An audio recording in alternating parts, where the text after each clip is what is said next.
So we got to talk about the labor markets, because half of America, if they lose their job, they're in deep trouble. So what's happening into the labor markets? Are they running out of gas? The answer is yes. Coming out of COVID, we're hiring everybody back. There are months that where 1 million people were being hired, but we got, once that initial surge done with, we were adding 500,000 jobs. This is the payroll report asking companies. But through 24, things really started to slow down. They started in 23, but they really started to slow down, where only 167,000 jobs were being added. And then coming into the beginning of 25, they were slowing more. Only 74,000 jobs being added. And the last print we have was only 22,000 jobs in August. We don't know what September is. We don't know what October. We're going to get that data at some point. Now, what's causing this weakness in the labor market? Is it AI taking effect? Or is the economy heading into recession and it's only AI capital investment that's keeping the economy afloat? I think it's probably a little bit of both. Here's the unemployment rate.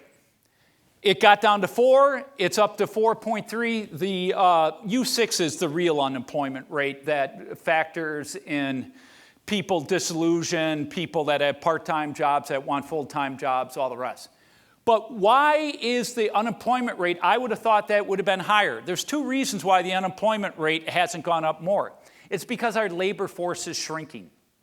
Us baby boomers are retiring and leaving the workforce, but the bigger one is the amount of illegal immigrants that were taking an enormous amount of jobs the last 2 years. They've been moved out of the country. So if they were all still factored in this, I think you'd see that unemployment rate up, probably 4.6, 4.7.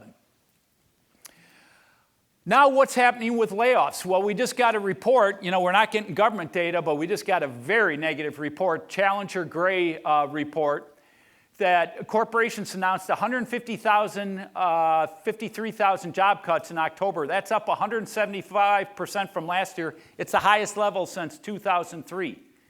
Here's what's interesting. Warehouse jobs accounted for 30% of that. Technology accounted for 20%.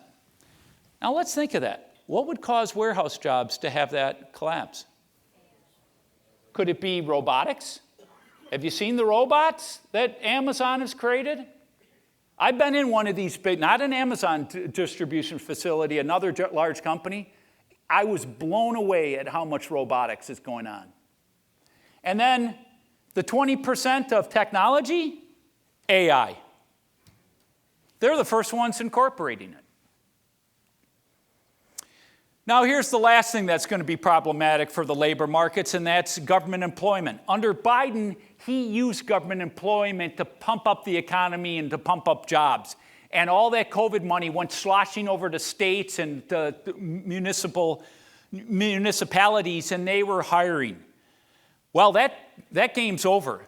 President Trump has already announced cuts to the federal workforce by 12.5%. And state and local governments are running out of that COVID money. And so I see them starting to cut. That's the reason why in California they're trying to pass the wealth tax, just so you know.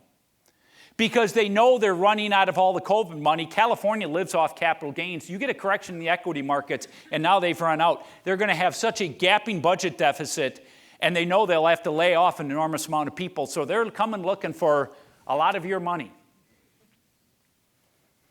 All right, let's look at America's corporate sector.